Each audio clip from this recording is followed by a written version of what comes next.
Parfois, les gens ont le don de pressentir les changements à venir, comme s'ils pouvaient regarder derrière le voile de l'avenir.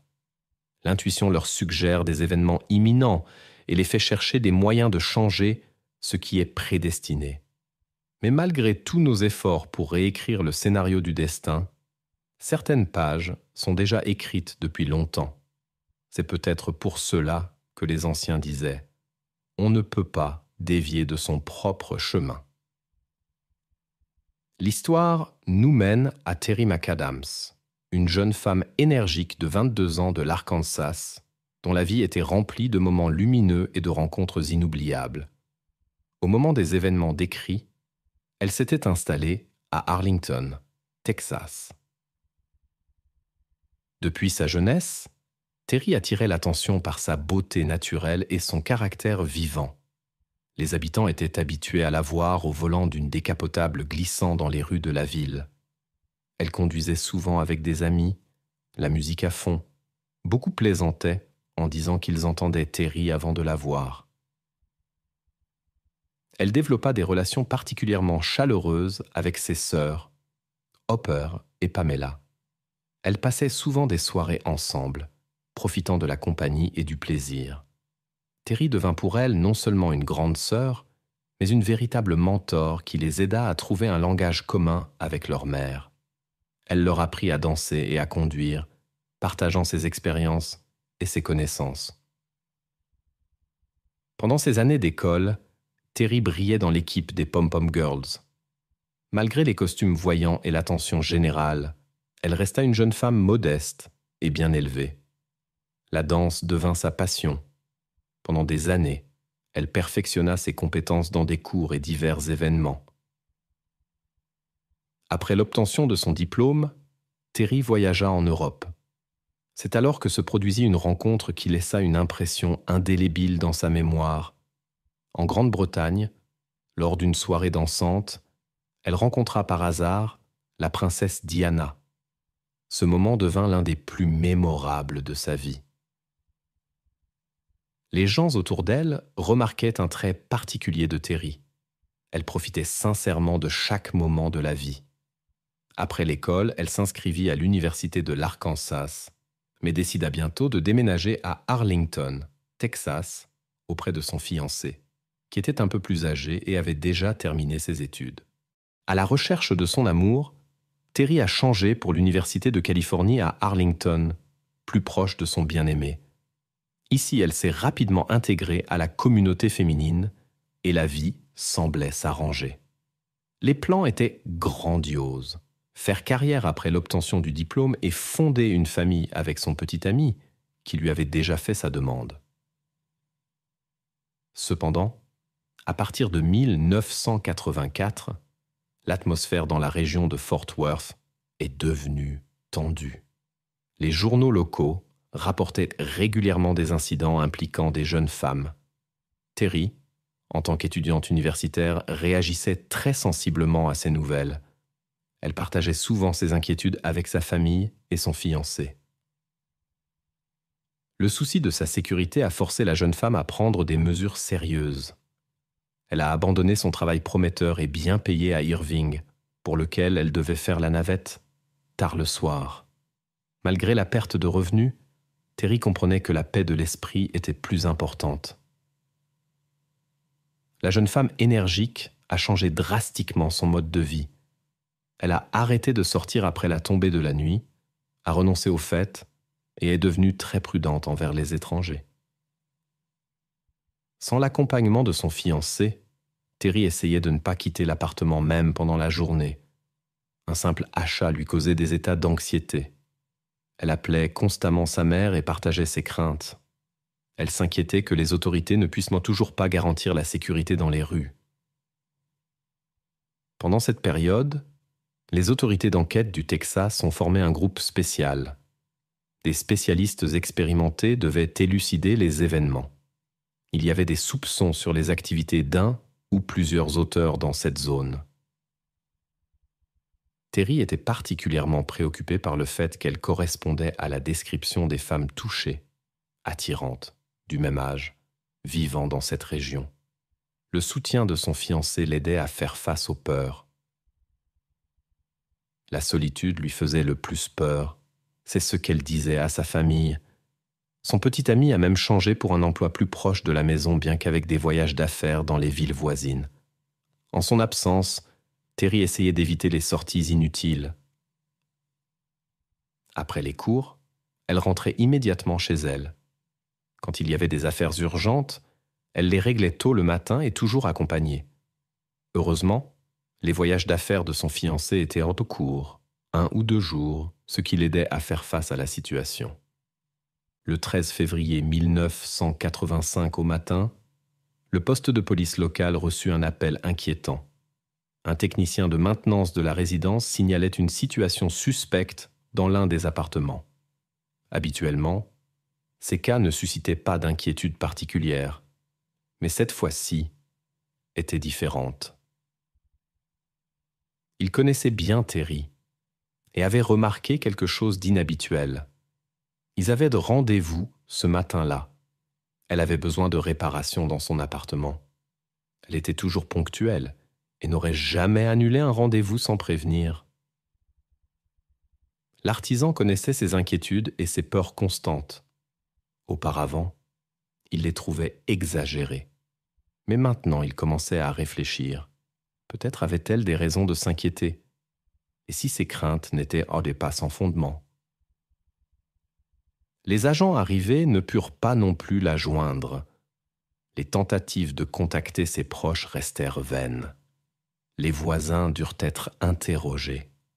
Leurs témoignages ne firent qu'accroître l'inquiétude. Les résidents rapportèrent qu'ils ne pouvaient pas non plus joindre Terry. De plus, ils avaient entendu des bruits étranges provenant de son appartement, suite à quoi ils avaient essayé de vérifier si tout allait bien. Mais personne ne répondait, ni à la sonnette, ni au coup. Compte tenu de toutes les circonstances et de l'inquiétude des résidents, la police dut ouvrir la porte. Ce que les agents trouvèrent dans la chambre choqua même les employés expérimentés. Il était évident qu'un incident grave s'était produit dans l'appartement. Selon les conclusions préliminaires, tout s'était passé dans la nuit ou tôt le matin, peu avant l'appel à la police. Les techniciens de la police scientifique commencèrent immédiatement l'examen de la scène de crime. Le désordre dans l'appartement indiquait une résistance. Sur les mains de Terry furent retrouvées des marques caractéristiques indiquant de l'autodéfense. Les experts constatèrent l'utilisation de forces physiques et d'un objet dur. Selon l'évaluation des spécialistes, une blessure à la tête fut la cause principale de l'issue. L'examen médical révéla des traces d'actes illégitimes.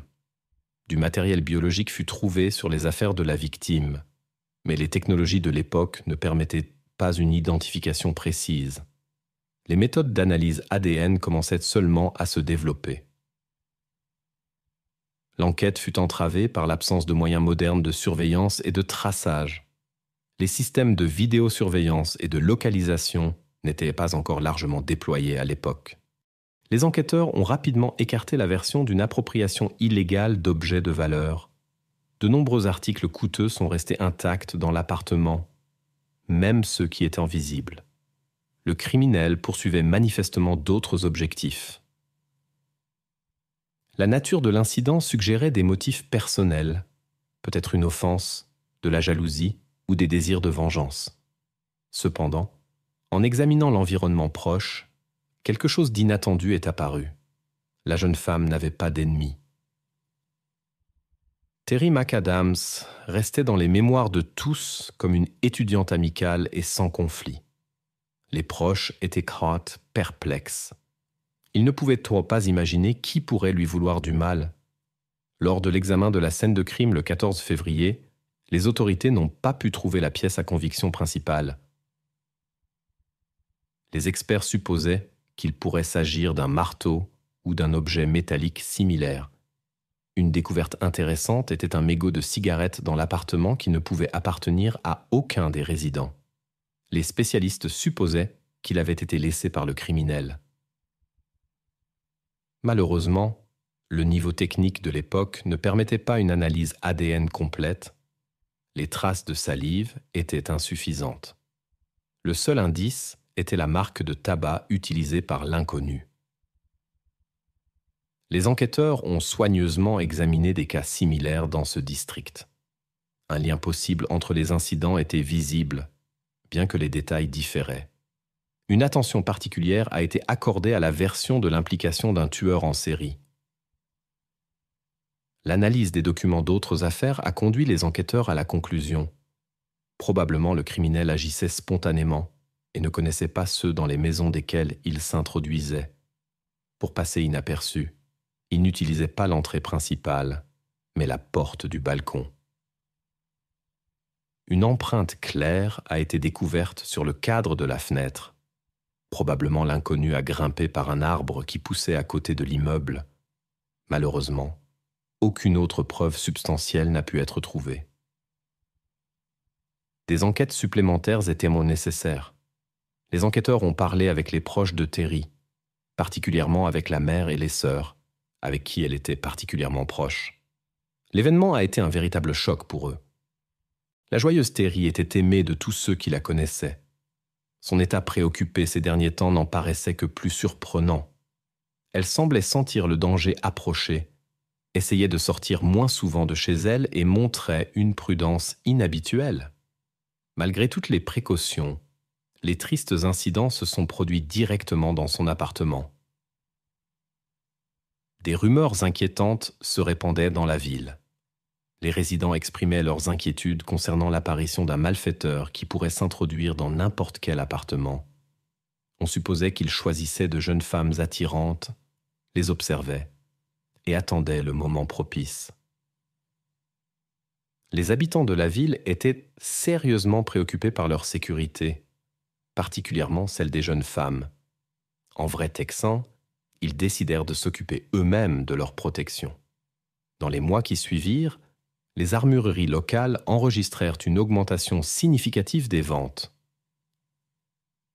Dans le contexte de l'inquiétude publique croissante, la pression sur les forces de l'ordre s'intensifia. Le shérif du comté s'adressa au public dans un message télévisé demandant à tous ceux qui disposaient d'informations sur l'incident de contacter la police. Après la couverture médiatique de l'affaire Terry, la police reçut de nombreux appels. Cependant, cela ne fit pas avancer significativement l'enquête. L'attention des enquêteurs se concentra initialement sur le fiancé de Terry, mais cela ressemblait davantage à une tentative de trouver rapidement des réponses. Les enquêteurs tentèrent de le relier à ce qui s'était passé pour rassurer les citoyens inquiets, mais cette version semblait peu crédible. Les connaissances de la jeune femme rejetaient fermement la possibilité de sa participation à l'incident. Son alibi fut bientôt confirmé. Le jeune homme était en voyage d'affaires. Terry devait le récupérer à l'aéroport au moment où El Arfa a été retrouvé. Les enquêteurs interrogèrent les proches de la jeune femme sur les événements de la veille. Le 13 février au matin, elle se rendit à l'université. Vers 4 heures, Terry monta dans sa voiture et rentra chez elle. Après s'être changée, elle repartit en voiture faire des courses. Ce jour-là, elle était seule, bien qu'elle fasse habituellement ses courses avec des amis. Mais toutes avaient leurs propres obligations. Le premier point de son itinéraire était l'épicerie la plus proche. Terry prévoyait d'acheter des ingrédients pour un gâteau. Elle voulait surprendre son fiancé pour la Saint-Valentin. Il devait revenir de son voyage d'affaires le lendemain matin.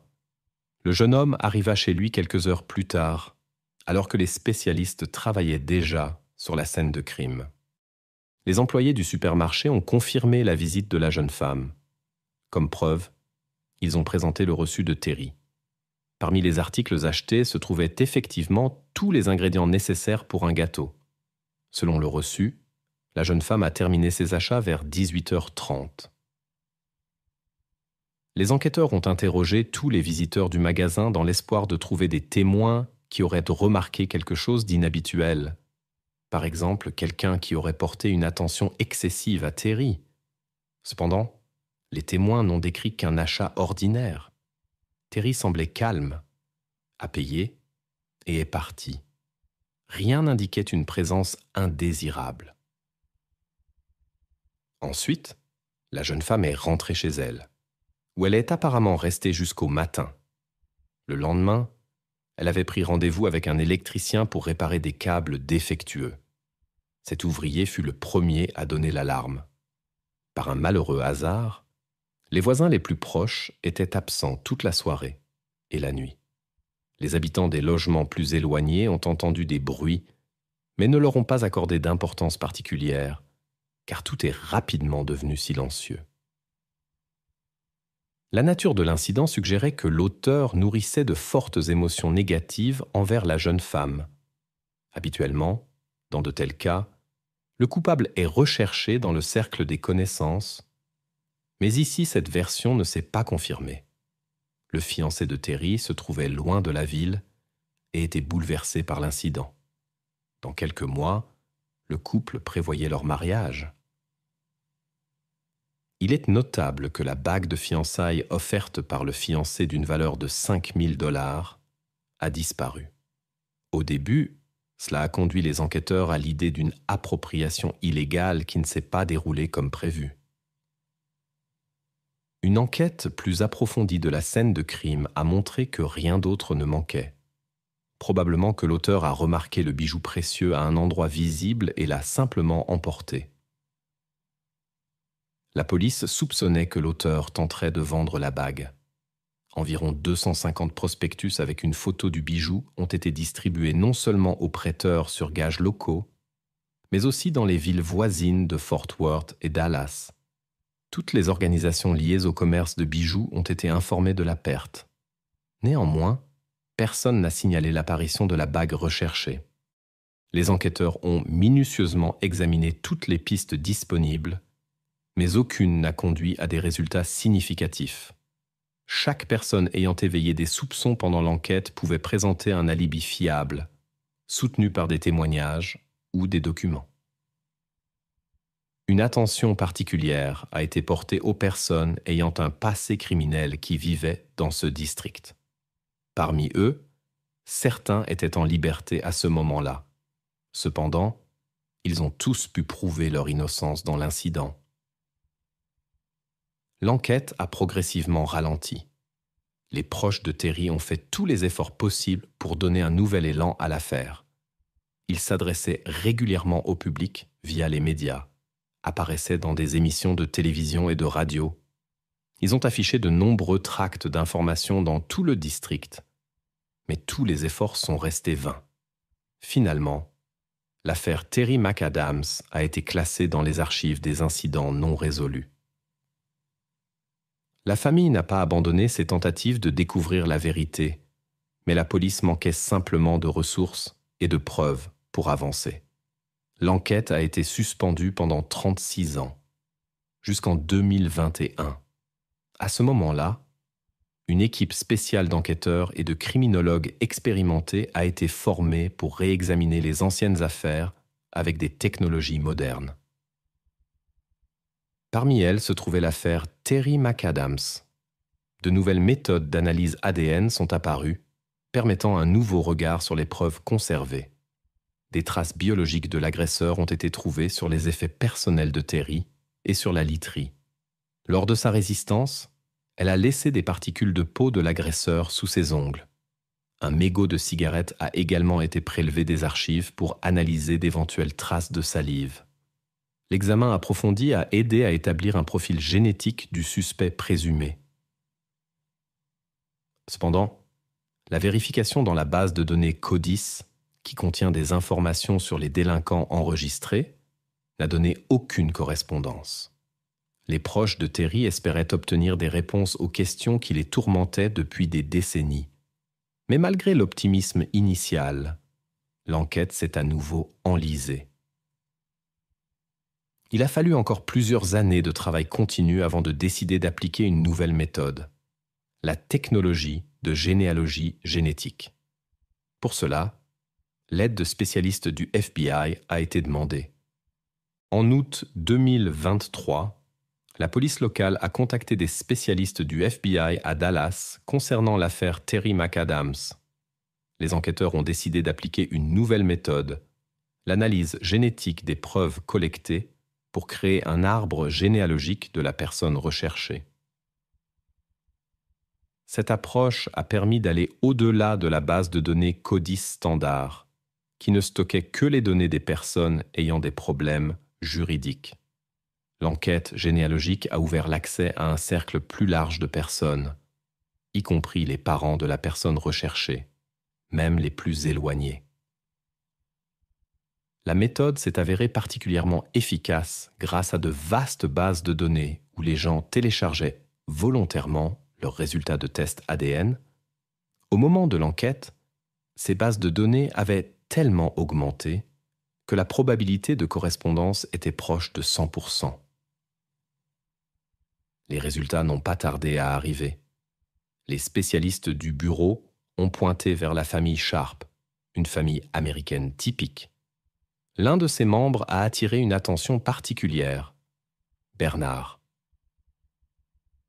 Dans les années 80, quand Bernard avait environ 30 ans, il attirait souvent l'attention des forces de l'ordre. Au moment de l'incident avec Terry, il était marié. Le fait intéressant était que Bernard ne connaissait pas seulement Terry. Ils étaient voisins. De plus, pendant l'enquête initiale, il a activement collaboré avec les enquêteurs et soutenu la famille de Terry. À l'époque, Bernard a fourni un alibi qui a d'abord suscité des doutes chez les enquêteurs. Cependant, son épouse a confirmé les déclarations de son mari, ce qui a contribué à dissiper les soupçons à son égard. Ensuite, l'enquête s'est poursuivie dans d'autres directions, mais sans succès. Les événements du 3 novembre 85 ont changé la vie de nombreuses personnes à jamais. Tard dans la soirée, le commissariat a reçu un appel alarmant d'un homme qui s'est présenté comme le cousin de l'épouse de Bernard. Il a signalé un incident impliquant une arme à feu et a demandé une aide urgente. Selon ses déclarations, une personne armée se trouvait dans la maison et avait causé des dégâts.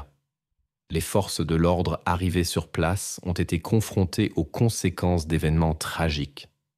Selon le témoin arrivé, il était rentré chez lui le soir avec sa femme, l'amie et la sœur de celle-ci.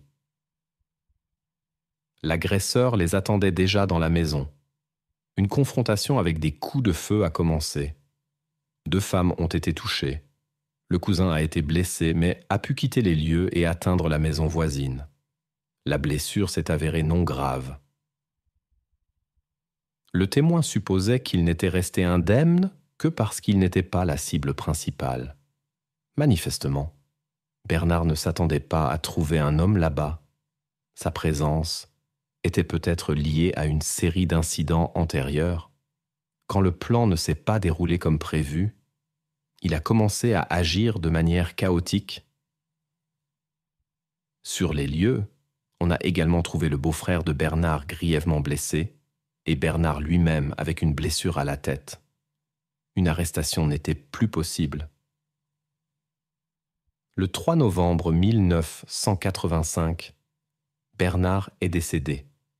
Cela expliquait pourquoi, après ces événements, les cas de harcèlement de jeunes femmes dans la ville ont cessé. Heureusement, le beau-frère s'est remis de ses blessures. Après une longue rééducation, sa santé a été complètement rétablie. Les raisons de ce qui s'était passé sont restées un mystère pour lui. Bernard n'a laissé aucune explication de ses actes. Probablement que sa dernière décision était spontanée. L'enquête n'a trouvé aucun témoin à qui il aurait parlé de ses intentions ou de son implication dans les incidents avec Terry et d'autres jeunes femmes. Bien qu'il ait laissé entendre à certains amis proches qu'il connaissait le coupable de l'incident avec Terry, il n'a jamais cité de nom. Si c'était une tentative d'attirer l'attention ou autre chose, cela étant resté inconnu. La police se trouvait dans une situation difficile. Elle n'avait pas d'échantillon d'ADN de Bernard pour l'enquête. La recherche de son dernier lieu de repos s'est également avérée infructueuse. Dans cette situation, les enquêteurs ont dû recourir à une solution non conventionnelle. Pour prouver le lien de Bernard avec l'incident de Terry McAdams, les officiers ont dû se rendre dans l'État voisin pour rencontrer son parent éloigné. Bien que l'homme ne voulait pas que son nom apparaisse dans les dossiers de l'affaire, il a néanmoins accepté de fournir son matériel génétique. Grâce aux méthodes de généalogie médico-légale, il a été possible d'obtenir les preuves nécessaires de l'implication de Bernard. Lorsque Bernard n'était plus là, les forces de l'ordre n'avaient pas la capacité technique de comparer les traces génétiques des scènes de crime. Cela a empêché l'identification opportune d'un lien entre les incidents précédents. Probablement, la raison en était qu'avant les événements tragiques avec les parents, la méthode de Bernard était complètement différente. Il n'utilisait pas d'équipement de combat, mais procédait différemment. Possiblement, la charge de travail élevée du département avec d'autres cas pendant cette période a empêché de reconnaître certains modèles. Comme Bernard s'est donné la mort, ses empreintes digitales ne sont jamais entrées dans la base de données de la police, ce qui a exclu la possibilité de toute correspondance. Jusqu'au dernier jour, il vivait près de la maison de Terry. À 30 ans, il avait déjà accumulé un impressionnant casier judiciaire. Particulièrement inquiétant fut le cas de 2 jeunes femmes qu'il avait attirées chez lui sous un prétexte. Heureusement, les femmes ont réussi à se libérer et à aller à la police. Bernard Sharp a été arrêté et inculpé, mais grâce à l'habile travail de son avocat, la peine de prison s'est avérée étonnamment légère. Peu après sa libération, il est réapparu dans les rapports de police, ce qui a finalement conduit aux événements tragiques avec Terry. Compte tenu des particularités de ses actions, les enquêteurs soupçonnaient sa participation à d'autres incidents dans cette zone. Cela semblait être une réponse probable à la question de l'identité du perpétrateur qui pourrait être liée à plusieurs cas non résolus, les mêmes qui avaient tant troublé Terry de son vivant. Le profil du parent a été transmis au FBI, bien qu'il fût déjà connu dans les milieux criminels. Cependant, il n'existe toujours pas de preuves concluantes de sa participation à d'autres cas. L'enquête se poursuit, mais pour les proches de Terry, l'identification du perpétrateur a apporté un certain soulagement. Bien qu'ils ne vivront pas pour le voir comparaître devant la justice, la résolution de l'affaire leur a donné un sentiment de clôture. Après 39 ans, l'affaire a finalement été résolue grâce à la technologie moderne. Les sœurs de Terry sont apparues à la télévision locale et ont donné plusieurs interviews partageant leurs sentiments après la résolution de l'affaire qui était restée non résolue pendant près de 4 décennies. Elles ont admis qu'elles auraient préféré voir le triomphe de la justice de leurs propres yeux, mais ont trouvé du réconfort dans le fait que cette personne dangereuse avait mis fin à ses activités criminelles d'elle-même il y a de nombreuses années et ne pouvait plus nuire à personne. Si cela ne s'était pas produit, il aurait pu y avoir beaucoup plus de victimes dans les décennies suivantes.